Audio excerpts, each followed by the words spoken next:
ఏంటమ్మా ఆశీర్వదించడానికి ఒక క్షణం ఆలోచించావు?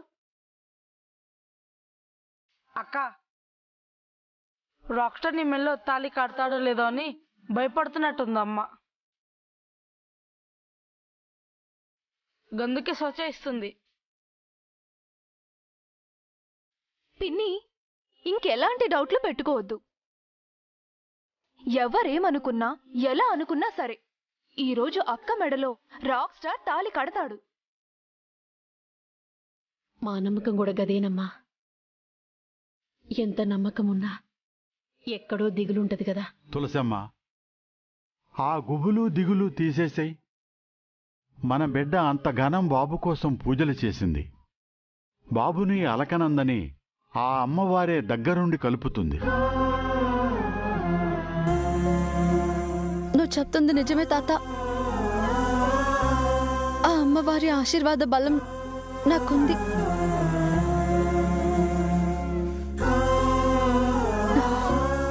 ఇదంతా నా పెళ్లి జరిగి తీరుతుందని నేను నమ్ముతున్నాను. ఈ పెళ్ళే నా జీవిత గమ్యమని కూడా ఆ అమ్మవారి ద్వారా అర్థం చేసుకున్నాను. ఆ అమ్మవారే అనుగ్రహించాక రాక్ స్టార్ తో నీ పెళ్లి ఈ భూప్రపంచంలో ఎవ్వరూ ఆపలేరు.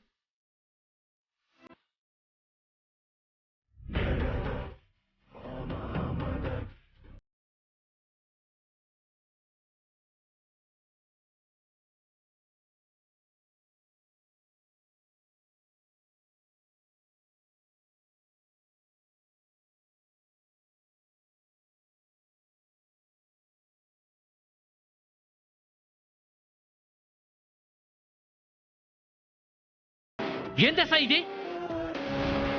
దీనికి ఎవరితోనో పెళ్ళా? గా పెళ్లికి నేను శుభాకాంక్షలు చెప్పి యాడిచ్చిన్నా? గదే దొర, నాకు అర్థం కాక నీతానికి వచ్చిన. రై, ఎవర్రా ఇల్లు? గింత ధైర్యంగా నేను పెళ్లి చేసుకున్న దాని పెళ్లికి నేనే యాడిచ్చినట్టు పేరెట్లిచ్చిండ్రా? దొర, గా యాడ్ కింద నెంబర్ ఇచ్చిర్రు, అది ఆళ్ళదే అనుకుంటా.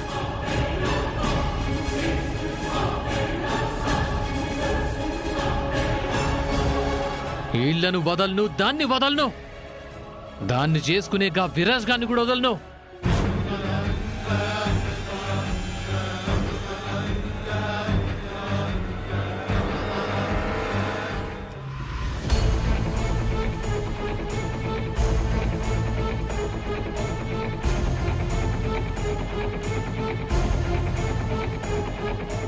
అంతా అయిపోయింది మామ్.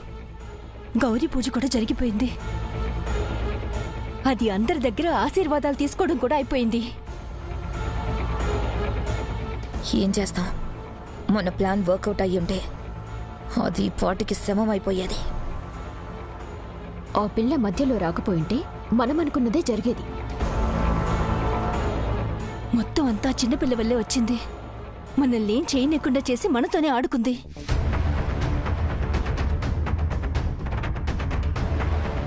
ఏంటి, నా గురించేనా మాట్లాడుకుంటున్నారు?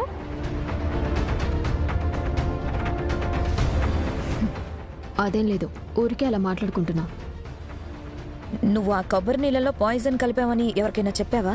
మీరు ఇంకో తప్పు చేస్తే ఖచ్చితంగా చెప్పాల్సిన వాళ్ళకే ఆ నిజం చెప్తాం. అవసరం లేదు, మేమే తప్పు చెయ్యం. మీదే అనుకుంటా ఈ ఫోను.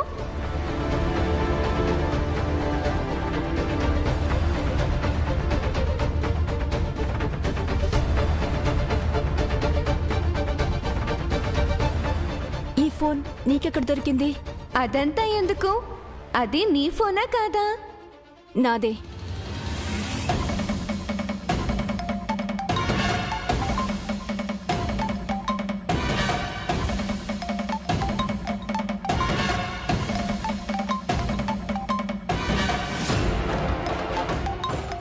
మా ఫోనే అని కరెక్ట్గా ఎలా తీసుకొచ్చావు? ఇందాక మీరున్న గదిలో ఫోన్ మోగుతూ ఉంటే మీదేనేమో అని తెచ్చిచ్చాను.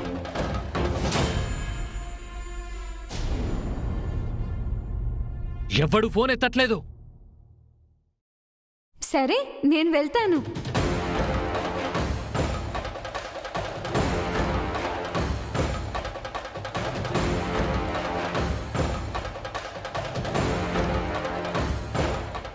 ఏ చెడునైతే మీరు కోరుకుంటున్నారో మీ చేతే నందు జీవితంలో జరగాల్సిన మంచిని జరిపిస్తాను.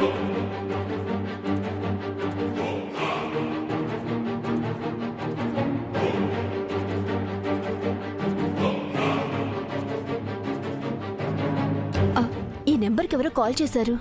ఈ మొబైల్ నెంబరే కదా పేపర్లో యాడిచ్చో. ఆ డమ్మీ దానికి సంబంధించిన వాళ్లే చేసుంటారు. ఆ నంబర్కి కాల్ చేయి.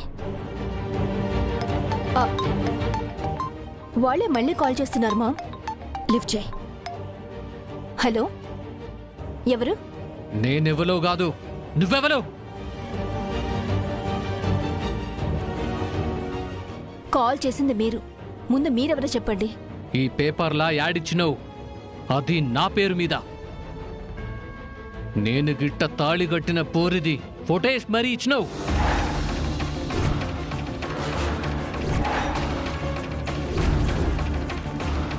ప్రకటనిచ్చే ధైర్యం ఎట్లొచ్చింది నీకు?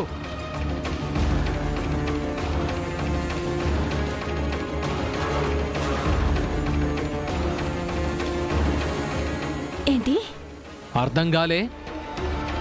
నేను పెళ్లి చేసుకున్న పోరికి వేరే వాడితో పెళ్లి అని ప్రకటనిచ్చుడేంది?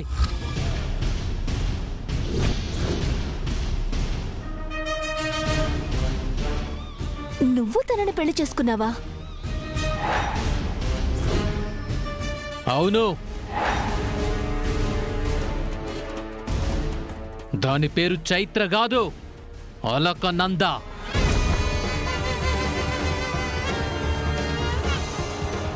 అదుండేది బాన్సువాడా. నా చేత తాలిగిట్లా గట్టించుకొని నన్నే కాదని బాన్సువాడకెళ్ళి పారిపోయి సిటీకొచ్చింది. అది నా పోరి. అది నాకు కావాలి. అది యాడుందో చెప్పు, లేదంటే నీ ఫోన్ నెంబర్ నుంచి నీ వివరాలు తెలుసుకుంటా. మొదట నీ అంతు చూసి తరువాత అలకనందను దోల్కపోతా. నీ పోరికి ఇవాళిక్కడ పెళ్లి. ఆ పెళ్లి జరగకూడదు. ఒకవేళ జరిగినా సరే దాని మెడల తాళి తెంపి మరీ దాన్ని దోల్కపోతా. అయితే అడ్రస్ పంపిస్తాను. నీకు చేతనైతే వచ్చి ఇక్కడి నుంచి తనని తీసుకెళ్ళు. పంపో, అడ్రస్ పంపో. నేనంటేంతో చూపిస్తా. ఫోన్ కట్ చేయగానే అడ్రస్ మ్యాప్తో సహా పెడతా. ఫోన్లో చూపించిన ఆవేశం ఇక్కడికొచ్చి చూపించు.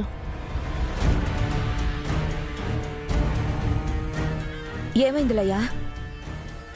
దొరికింది మామ్. ఆ నకిలీ చైత్ర దాని వివరాలన్నీ తెలిసాయి. ఇంతకీ ఎవరది? దాని పేరు అలకనంద. బాన్సువాడంట దాని ఊరు. దానికి తాళి కట్టినవాడే ఫోన్ చేశాడిప్పుడు.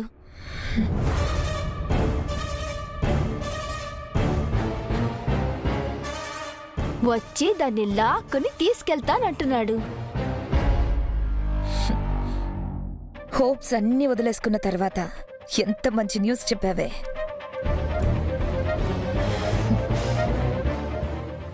ఆ పిల్ల దాన్ని చావు నుంచి తప్పించింది, కానీ టైంకి ఈ ఫోన్ మనకిచ్చి మంచి పని చేసింది.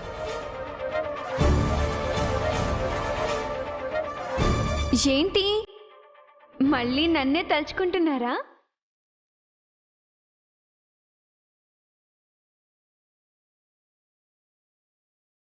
ఏం లేదు. మళ్ళీ ఏమైనా తప్పు చేస్తున్నారా? లేదు, మాకేం తెలీదు, మేమేం తప్పు చేయట్లేదు. చేస్తే ఏమవుతుందో తెలుసు కదా.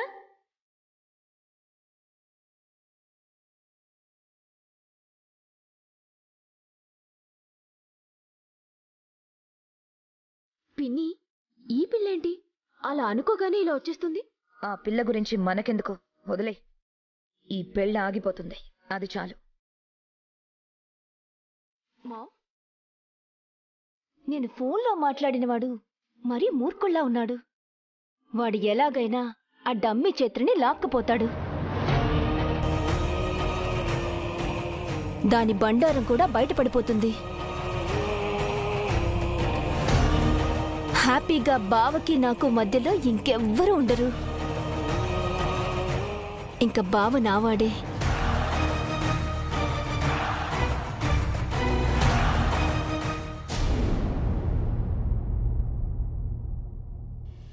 గోమతి, అత్తయ్య గారు, అన్ని పనులు అయిపోయినట్టే కదా?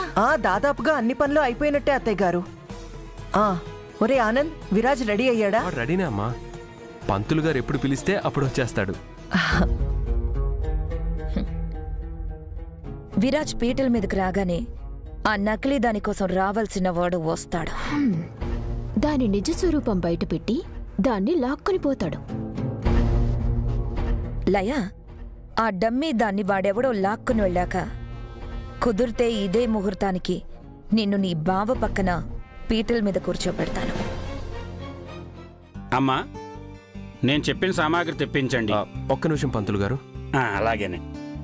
అత్తయ్య గారు, విరాజ్ పెళ్లి మళ్ళీ మన సమక్షంలో ఇలా జరగడం చాలా సంతోషంగా ఉంది అత్తయ్య గారు. అవునమ్మా, వాడి పెళ్లి చూడలేకపోయామనే లోటు ఈ రోజుతో తీరబోతోంది. అబ్బో, వీళ్ల సంతోషాలకు అవధులు లేనట్టు ఆనందపడిపోతున్నారు. కాసేపే కదా పిన్ని, వీళ్ళ ఆనందమంతా. సంబరపడిపోనివ్వు. ఆ డమ్మీ చేత్రని ఇన్ని రోజులు నెత్తిన పెట్టుకున్నారు కదా, నిజం తెలిస్తే అప్పుడు వీళ్ళ రియాక్షన్ ఏంటో చూడాలి. చూద్దాం, ఆ అవకాశం కూడా ఉంది కదా. ఈలోపు ఆగిపోయే పెళ్లికి మన మీద అనుమానం రాకుండా తోచిన పని అందుకొని హెల్ప్ చేద్దాం. పదండి. అన్నీ వచ్చాయి కదా అత్తయ్య గారు? వదినా, అన్నీ సిద్ధమైపోయినట్టున్నాయి. పంతులు గారు చెప్పిన సామాన్లు వచ్చాయా? అదిగో పెద్దోడు తెచ్చాడుగా. అమ్మా, హోమానికి హోమగుండం తెప్పించారా? తెప్పించాం పంతులు గారు. తీసుకొచ్చి పక్కన పెట్టండి. ఆనంద్ గారు, నేను తీసుకొస్తాను. లయ, పద.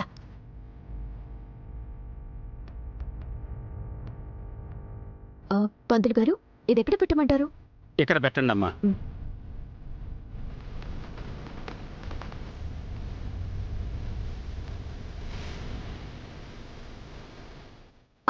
వెలిగించేయమంటారా పంతులు గారు? అప్పుడే కాదమ్మా. హోమానికి ఇంకా టైం ఉంది లేలయ్యా. వాళ్ళు రావాలి కదా, అప్పుడు వెలిగించచ్చులే. అన్నిటికీ ఒక ముహూర్తం ఉంటుంది లయ్యా, ఆ ప్రకారమే జరుగుతాయి. ఆహాహాహాహా, చిన్నోడి పెళ్లికి మీరు పనులు చేయడం చూస్తూ ఉంటే దేవతల పెళ్లికి రాక్షసులు ఏర్పాట్లు చేసినట్టుందే. అమ్మా, నీ కంటికి మేము రాక్షసుల్లా కనిపిస్తున్నావా? ఏదో ఊరికే అలా పోల్చాలేవే. ఈ బుద్ధేదో ముందే ఉండుంటే, అందర్నీ మంచిగా అర్థం చేసుకొని ఉంటే ఎన్ని సమస్యలు ఉండేవి కాదు కదా. నీ కంటికి కన్న కుదిరే సమస్యలా కనిపిస్తుంది. మిగిలిన వాళ్ళందరూ మంచిగానే కనపడతారు. అయ్యో హంస, అత్తయ్య గారు ఏదో అలా అన్నా నువ్వంటే తనకి చాలా ఇష్టం.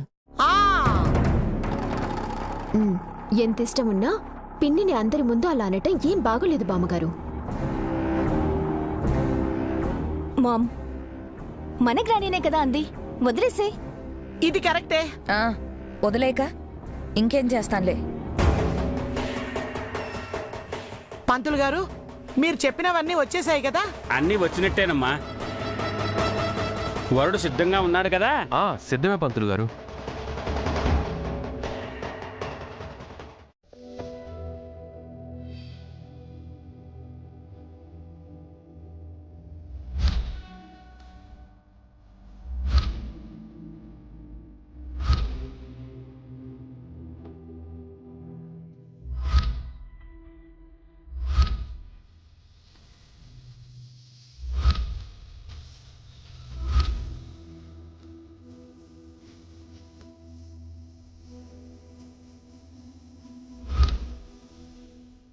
ఇది విధి కలిపిన బంధం.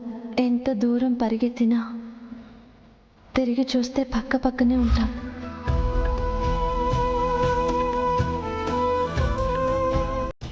నువ్వు వేసిన ఈ 3 ముళ్ళు కూడా ముచ్చటైన చిక్కుముళ్ళు.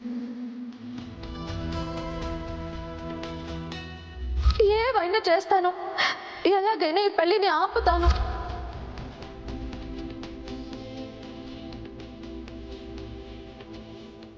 అతని మనసుకి మందు నువ్వే. అది ఇప్పటికిప్పుడు నీకు అర్థం కాదు. పోను పోను అన్నీ నువ్వే తెలుసుకుంటావు. ఈ పెళ్లిని ఎలాగైనా ఆపుతానని నీకు మాటిచ్చాను. కానీ ఆ అమ్మవారు మనిద్దరిని కలపాలని అనుగ్రహించారు. ఆమె ఆశీర్వాద బలంతో పీటల మీదకి ఎక్కబోతున్నాను.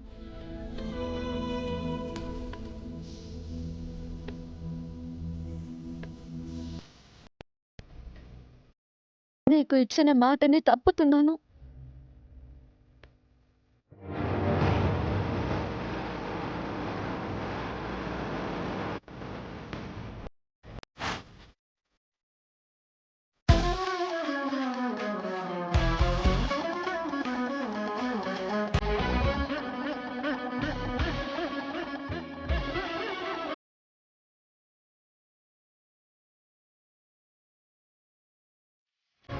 అమ్మా, వధూవరులను తీసుకురండి.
నందు ఏంటి అలా కూర్చుండిపోయింది?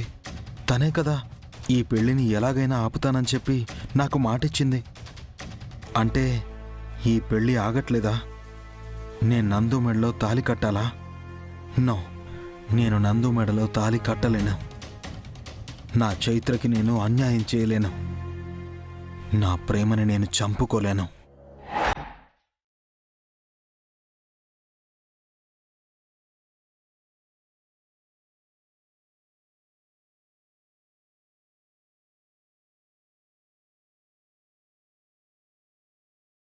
నాన్న, వచ్చి పీటల మీద కూర్చో. ఒక్క నిమిషం అమ్మా, నేను మీ అందరితో మాట్లాడాలి.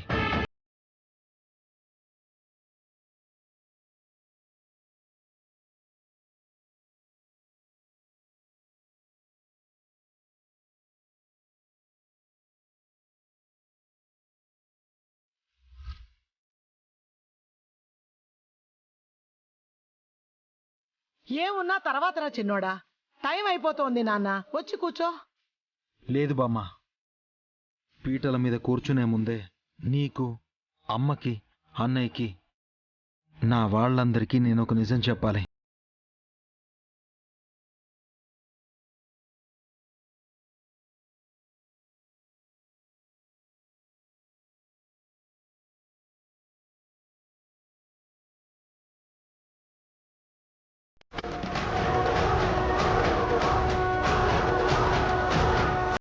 ఏంటన్నా, ఇప్పుడే చెప్పాలా ఆ నిజం?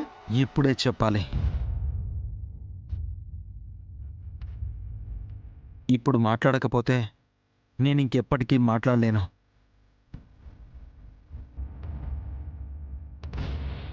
ప్రతి ఒక్క మనిషికి వాళ్ళ జీవితంలో చాలా ఇంపార్టెంట్ అయిన వాళ్ళు ఒకరుంటారు. అలా నా లైఫ్లో మోస్ట్ ఇంపార్టెంట్ పర్సన్ చైత్ర.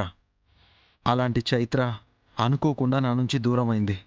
ఆ బాధలో నేనున్నప్పుడు మీరు నా జీవితంలోకి మరొకరిని తీసుకురావాలని చూశారు.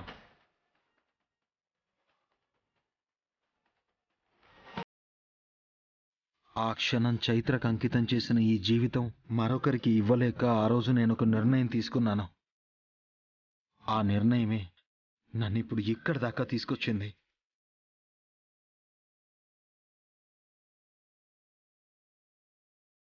ఇదంతా అందరికీ తెలిసిందే కదా రాక్ స్టార్. ఇప్పుడెందుకు దీని గురించి? నీ జీవితంలో జరిగిపోయిన బాధ గురించి ఇప్పుడెందుకురా? ఇప్పుడు నీ జీవితంలో రాబోతున్న సంతోషం గురించి, ఎదురుగా ఉన్న నీ చైత్ర గురించి ఆలోచించు.